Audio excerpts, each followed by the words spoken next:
سورہ احقاف کی پہلی 4 آیات شرک کا جواز، عقلی اور نقلی دلائل، تخلیق کائنات کی 4 حکمتیں، قرآن کے بنیادی مضامین، ایک متفق علیہ بات، 3 سوالات، ان کے دلائل اور ان کی وجوہات۔ تخلیق کائنات، سورہ احقاف کی ابتدا میں 3 بنیادی باتیں، اللہ کی اتھارٹی سبحانہ و تعالی، ایسی بہت ساری معلومات آج کی اس کلاس میں۔ بسم اللہ والصلاة والسلام علی رسول اللہ، اما بعد فاعوذ باللہ من الشیطان الرجیم، بسم اللہ الرحمن الرحیم۔ آج کا موضوع ہے سورہ احقاف کی پہلی 4 آیات۔ ان 4 آیات کا موضوع ہے کیا شرک کے جرم کا کوئی جواز عقلی یا نقلی دلیل سے کیا ممکن ہے؟ آئیے آیت مبارکہ کا ترجمہ دیکھیے۔ یہ 4 آیات مبارکہ میں اللہ عز و جل فرماتے ہیں، اللہ کے نام سے جو بے حد رحم والا نہایت مہربان ہے، حامیم، اس کتاب کا اتارنا اللہ کی طرف سے ہے جو سب پر غالب، کمال حکمت والا۔ ہم نے آسمانوں اور زمین کو اور جو ان دونوں کے درمیان ہے حق اور مقررہ معیاد ہی کے ساتھ پیدا کیا ہے، اور وہ لوگ جنہوں نے کفر کیا اس چیز سے جس سے وہ ڈرائے گئے منہ پھیرنے والے ہیں۔ محمد الرسول اللہ صلی اللہ علیہ وسلم، آپ ان لوگوں سے کہیں، آپ پوچھیں، کیا تم نے دیکھا جن چیزوں کو تم اللہ کے سوا پکارتے ہو؟ مجھے دکھاؤ انہوں نے زمین میں سے کون سی چیز پیدا کی ہے، یا آسمانوں میں ان کا کوئی حصہ ہے؟ لاؤ میرے پاس اس سے پہلے کی کوئی کتاب یا علم کی کوئی نقل شدہ بات اگر تم سچے ہو۔ ترجمے کے ساتھ اب اس کے چھوٹے چھوٹے پہلوؤں کے اوپر ذرا غور کیجیے۔ سب سے پہلے حامی حروف مقطعات میں سے ہے جس کا معنی کوئی نہیں جانتا سوائے اللہ عز و جل کے، اس لیے ہم کہتے ہیں اللہ اعلم بمرادہ بذالک۔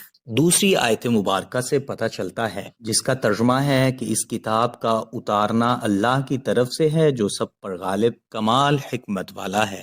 یہ 3 باتوں کو واضح کرتا ہے۔ پہلی بات، یہ اللہ کی طرف سے بتدریج آہستہ آہستہ نازل کی گئی ہے، یہ کتاب محمد کی تصنیف نہیں ہے صلی اللہ علیہ وسلم۔ جو لوگ یہ بہتان باندھتے تھے کہ محمد صلی اللہ علیہ وسلم نے گھڑ لی، اس کا جواب بھی یہاں پہ دے دیا۔ دوسری بات یہاں پہ جو پیش کی گئی ہے وہ یہ العزیز، یہ نازل کردہ کتاب کوئی معمولی ہستی کی طرف سے نہیں کہ چاہو تو اس کی بات مانو چاہو نہ مانو، بلکہ اس کتاب کو بتدریج نازل کرنے والی اتھارٹی ایسی ہے جو العزیز سب پر غالب ہے، کوئی اس کے حکم سے سرتابی نہیں کر سکتا۔ اگر کوئی جرأت کرے کہ اس کے حکم سے سرتابی کرے، بھاگے، اللہ کی سزا سے بچ کر کہیں نہیں جا سکتی۔ تیسری بات اس سے یہ سمجھ آتی ہے الحکیم، کہ وہ اللہ صرف غالب نہیں ہے بلکہ حکمت والا بھی ہے، کمال حکمت۔ مطلب یہ سمجھ آیا کہ صرف اور صرف اللہ عز و جل نے یہ کتاب غلبے، طاقت کے بل بوتے پہ نہیں بلکہ حکمتوں کے ساتھ نازل کی۔ اللہ تعالیٰ کے کسی کام میں غلطی نہیں نکالی جا سکتی، تو لہٰذا العزیز کا مطلب یہ بنا دوسری بات کا کہ کوئی یہ نہ سمجھے کہ وہ کوئی ذرہ بھر بھی مقابلہ کر سکے گا، بھاگ سکے گا، نہیں۔ اور تیسری بات سے یہ سمجھ آیا قرآن مجید کی تمام باتیں درست اور یقینی ہیں۔ آئیے اب آیت نمبر 3 کا ترجمہ دیکھیں اور اس کے نکات کو دیکھیں۔ ہم نے آسمانوں اور زمین کو اور ان دونوں کے درمیان جو ہے حق اور مقررہ معیاد ہی کے ساتھ پیدا کیا ہے، اور وہ لوگ جنہوں نے کفر کیا اس چیز سے جس سے وہ ڈرائے گئے منہ پھیرنے والے ہیں۔ تو لہٰذا آیت نمبر 3 میں 3 پوائنٹس موجود ہیں۔ سب سے پہلا ایک متفق علیہ بات، نمبر 2 تخلیق کائنات کی 4 حکمتیں، نمبر 3 کفار کیا سمجھتے ہیں۔ اب ان تینوں مضامین کو ہم سمجھیں گے۔ قرآن مجید کے بنیادی مضامین میں سب سے اہم مضمون توحید و آخرت ہیں۔ ان دونوں کے دلائل ثابت کرنے کے ساتھ تنزیل الکتاب من اللہ العزیز الحکیم فرمایا، یہ بطور تمہید تھا۔ اب یہ ہے ایک متفق علیہ بات، وہ کیا ہے؟ یہ سب مانتے ہیں کہ آسمان و زمین اور اس کے درمیان کی تمام چیزوں کو پیدا کرنے والا اللہ تعالیٰ ہے۔ تو لہٰذا یہ ظاہری بات ہے کہ جب اللہ عز و جل کے بارے یہ مانتے ہیں کہ کائنات اور زمین و آسمان اس کے درمیان کی تمام چیزیں اللہ کی تخلیق شدہ ہیں، تو اب اس مان لینے کے بعد اس کائنات کے متعلق کوئی بھی بات اسی کی معتبر ہوگی جس نے اسے بنایا۔ تو لہٰذا اب اس کی بات کیا ہے؟ اللہ فرماتے ہیں زمین و آسمان کو ہم نے حق کے ساتھ پیدا کیا ہے۔ اس کا مطلب یہ ہوا کائنات کی کوئی چیز باطل نہیں، اس میں کوئی خامی یا غلطی نہیں، بے مقصد نہیں، محض کھیل تماشے کے لیے نہیں بنائی گئی، بلکہ اس کے پیدا کرنے کی بہت سی حکمتیں ہیں، جن میں سے تخلیق کائنات کی 4 حکمتیں آج ہم جانیں گے اس ویڈیو میں۔ نمبر 1، سب سے بڑی حکمت اس کائنات کی تخلیق کی یہ ہے کہ اللہ کے وجود اور اس کی توحید پر دلالت کرتی ہے۔ اس کی دلیل سورۃ البقرہ آیت نمبر 1634، 163-64، تمہارا معبود ایک ہی معبود ہے، اس کے سوا کوئی معبود نہیں، بے حد رحم والا، نہایت مہربان۔ بے شک آسمانوں اور زمین کے پیدا کرنے، دن اور رات کے بدلنے میں، اور ان کشتیوں میں جو سمندر میں وہ چیزیں لے کر چلتی ہیں جو لوگوں کو نفع دیتی ہیں، اور اس پانی میں جو اللہ نے آسمان سے اتارا، پھر اس کے ساتھ زمین کو اس کی موت کے بعد زندہ کر دیا، اور اس میں ہر قسم کے جانور پھیلا دیے، اور ہواؤں کے بدلنے میں اور اس بادل میں جو زمین و آسمان کے درمیان مسخر کیا ہوا ہے، ان لوگوں کے لیے یقیناً بہت سی نشانیاں ہیں جو سمجھتے ہیں۔ اس آیت مبارکہ سے واضح ہوا کہ عقل والوں کے لیے جو سمجھتے ہیں بہت سی نشانیاں ہیں۔ حقیقت یہ معلوم ہوئی کہ عقل والے اگر زمین و آسمان اور اس کے درمیان کی پائی جانے والی چیزوں کی پیدائش پر غور و فکر کریں تو ان پر یہ واضح ہو جائے گا، معلوم ہو جائے گا کہ معبود برحق اللہ ہی ہے، کیونکہ بنانے والا وہ ہے تو عبادت کے لائق بھی صرف وہی اللہ ہے۔ اب عقل والے یہ سمجھیں گے کہ عبادت کا حقدار ہونے یا نہ ہونے کا فیصلہ اس بات پر ہوتا ہے کہ اس کو پیدا کرنے والا کون ہے۔ جو پیدا کرنے والا ہے، سچا معبود وہی ہے۔ جو کچھ پیدا ہی نہیں کر سکتا وہ معبود بھی نہیں ہو سکتا۔ خالق ہونے کی وجہ سے اللہ تعالیٰ کے اکیلے مستحق عبادت ہونے پر قرآن مجید میں اور بھی مقامات پر بات ہوئی۔ تخلیق کائنات کی دوسری حکمت یہ ہے کہ اللہ عز و جل کے علم اور قدرت کی کمال پر دلالت۔ سورۃ الطلاق آیت نمبر 12، اللہ سبحانہ و تعالی فرماتے ہیں، اللہ ہی ہے جس نے 7 آسمان پیدا کیے اور زمین سے بھی ان کی مثل، ان کے درمیان حکم نازل ہوتا ہے تاکہ تم جان لو کہ اللہ ہر چیز پر خوب قدرت رکھنے والا ہے، اور یہ کہ اللہ نے یقیناً ہر چیز کو علم سے گھیر رکھا ہے۔ لِتَعْلَمُوا، یہ لفظ واضح کرتا ہے تاکہ تم جان لو کہ زمین و آسمان کی تخلیق اللہ نے کی ہے، اور یہ اللہ تعالیٰ کا علم اور قدرت ہی کا کمال ہے کہ اتنا بڑا نظام بغیر علم کے کھڑا نہیں کیا جا سکتا، اور اگر آپ نے کھڑا کر لیا ہے، اگر آپ کی اس پر گرفت نہیں ہے، اگر آپ اس کی طاقت نہیں رکھتے، اس کو کنٹرول نہیں کر سکتے، تو اللہ عز و جل اتنے دیر سے یہ کائنات موجود ہے تو یہ آپس میں چیزیں ٹکراتی نہیں ہیں۔ جب سے یہ کائنات بنی ہے تب سے لے کر آج تک تصادم نہیں ہوا، نہ سورج چاند کا نہ ستاروں کا۔ یہ اللہ کے علم اور اس کی قدرت پر دلالت ہے۔ نمبر 3، تخلیق کائنات کی حکمت مخلوق کی آزمائش ہے کہ ان میں سے عمل کے لحاظ سے بہتر کون ہے، جیسے کہ اللہ فرماتے ہیں سورہ ہود آیت نمبر 7، وہی ہے اللہ جس نے زمین و آسمان کو 6 دن میں پیدا کیا اور اس کا عرش پانی پر تھا تاکہ وہ تمہیں آزمائے کہ تم میں سے کون عمل میں زیادہ اچھا ہے۔ مزید کائنات کو تخلیق کیوں کیا؟ سورہ زاریات آیت نمبر 56-57، یہ مقصد سمجھ آتا ہے، وَمَا خَلَقْتُ الْجِنَّ وَالْإِنسَ إِلَّا لِيَعْبُدُونَ، میں نے جنوں اور انسانوں کو پیدا نہیں کیا مگر اس لیے کہ وہ صرف میری عبادت کریں، نہ میں ان سے کوئی رزق چاہتا ہوں نہ یہ چاہتا ہوں کہ وہ مجھے کھلائیں۔ تخلیق کائنات کی چوتھی حکمت یہ ہے کہ ہر شخص کو اس کے عمل کی جزا ملے گی۔ اللہ فرماتے ہیں، اور جو کچھ آسمانوں میں اور جو کچھ زمین میں ہے اللہ ہی کا ہے، تاکہ وہ ان لوگوں کو جنہوں نے برائی کی اس کا بدلہ دے جو انہوں نے کیا، اور ان لوگوں کو جنہوں نے بھلائی کی بھلائی کے ساتھ بدلہ دے۔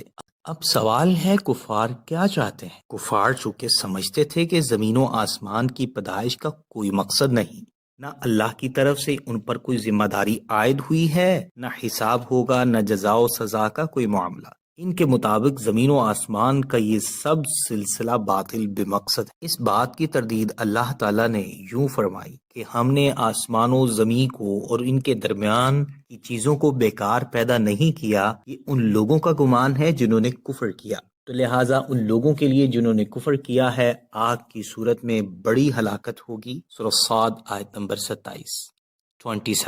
وَأَجَلٍ مُّسَمًّى، اب یہ کائنات کا نظام دائمی نہیں ہے بلکہ مقررہ معیار ہی کے ساتھ یہ نظام ہے، ایک وقت مقرر ہے جس کے بعد ہر شخص کو اس کے عمل کا بدلہ دیا جائے گا۔ وَالَّذِينَ كَفَرُوا عَمَّا أُنذِرُوا مُعْرِضُونَ، اب کفار کو آگاہ کیا گیا ہے اس نظریوں پر کہ زمین و آسمان کی پیدائش بے مقصد نہیں، نہ یہ سلسلہ دائمی بلکہ یہ تمہاری آزمائش کے لیے ایک مقرر وقت پر تم سب اللہ کے سامنے پیش کیے جاؤ گے۔ اس کے باوجود وہ جس آخرت اور جس اخروی عذاب سے انہیں ڈرایا گیا اس سے پھر بھی منہ پھیرنے والے ہیں، نہ اس پر ایمان لاتے ہیں نہ اس سے بچنے کی تیاری کرتے ہیں۔ سورہ احقاف کی آیت نمبر 4 میں ان سے سوال کیا گیا، شرک کے جواز پر کوئی عقلی یا نقلی دلیل پیش کیجیے۔ عقلی دلیل یہ ہوتی ہے کہ جو ہم اپنے دماغ سے سمجھتے ہیں، اپنی سوچ سے سمجھتے ہیں۔